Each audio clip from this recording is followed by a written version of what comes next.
This is lesson 4 of Makharij and Sifat series. In this lesson, we continue tackling the sounds of the throat, which has 3 articulation points. The farthest part with the letters Hamza and Ha, which were discussed in lesson 2. The middle part with the letters Ha and Ain, which were discussed in lesson 3.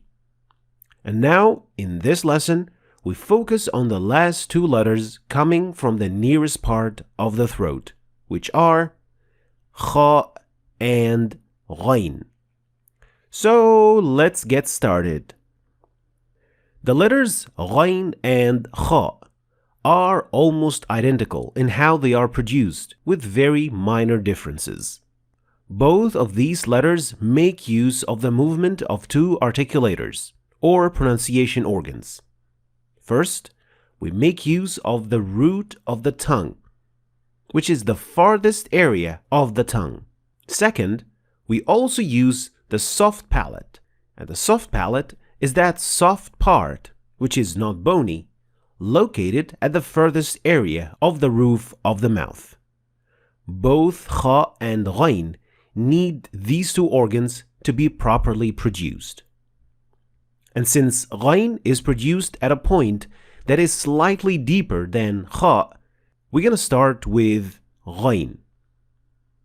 Ghain is produced when the root of the tongue is raised to be almost touching the soft palate. Agh, agh, أغنياء يغشى يغشى فراغ. And here we gotta notice 2 important things. Number 1, notice that I said the root of the tongue is almost touching the soft palate, not fully touching, because the sound of Ghain is a continuous sound, which means that it can be extended for as long as you want. أغ أغ يغشى. So, the root of the tongue should not be pressing on the soft palate, but there should be enough space allowing the sound to continue. The second thing is, the sound of Ghain is not produced by pushing air or breath out. It is rather produced by vibrating your vocal cords, which is something that you can feel when you touch your throat with your hand when pronouncing the Ghain. Agh, agh. You should definitely feel some vibration on your throat.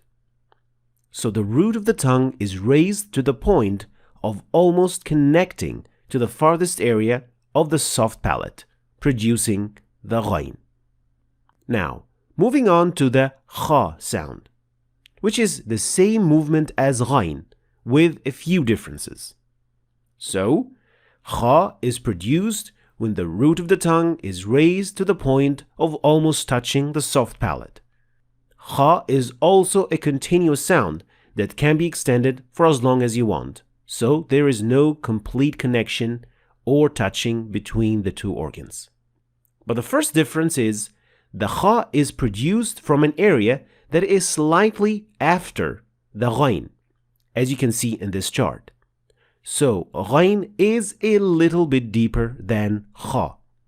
The second difference is that the Kha sound is a voiceless sound, which means that it is produced by pushing a gush of air through the opening created between the root of the tongue and the soft palate. To understand what I mean, try touching your throat when pronouncing the Kha sound. You should feel no vibration whatsoever, since you should not be using your vocal cords. Akh,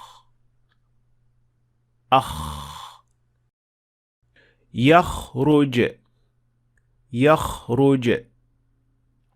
اختلاف اختلاف. Now, what are the common mistakes that we should avoid when producing these 2 sounds? We're going to start with the common mistakes of the ghain. The first common mistake is when the root of the tongue is pressed against the soft palate. This is usually caused by exaggerating the pronunciation of ghain, and also happens to most beginners. The result is that the sound will stop and it will sound more like a qaf rather than ghain. It sounds like this: al-maqdoob, yaqsha. While the sound of ghain should flow smoothly and it has the ability to continue.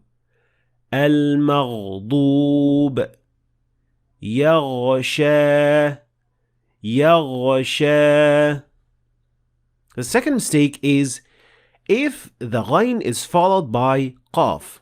There is a chance of mixing both of these two sounds together or assimilating them into one another, since these two sounds are rather close as to where they come from.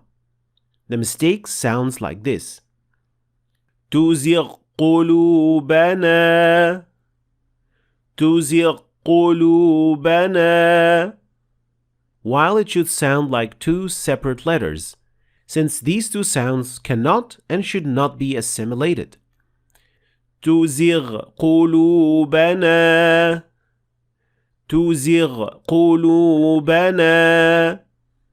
The third mistake is adding qalqala to ghain, like that: غَيْرِ الْمَغْضُوبِ عَلَيْهِمْ, غَيْرِ الْمَغْضُوبِ. This is also a side effect of the first mistake. So pressing too much on the articulator may cause qalqala to happen, to allow the sound to escape. But of course, ghain is not a qalqala letter, so it should not receive any qalqala whatsoever. The last mistake of ghain is mixing its sound with kha. When ghain is surrounded by voiceless sounds, some learners tend to make ghain also voiceless. The result is that it will sound more like kha rather than ghain, like in this word: istaghfir, istaghfir. Now the ta and the fa are both voiceless, so for some people it might be difficult to switch from voiceless, voiced, and then voiceless again. But this is of course a serious mistake that should not be made when reciting the Quran, because it can potentially change the meaning of the word. So we should say istaghfir, istaghfir. Finally, there is just one mistake to be avoided with the kha, and that is mixing the sound of kha with kind of the sound of snoring.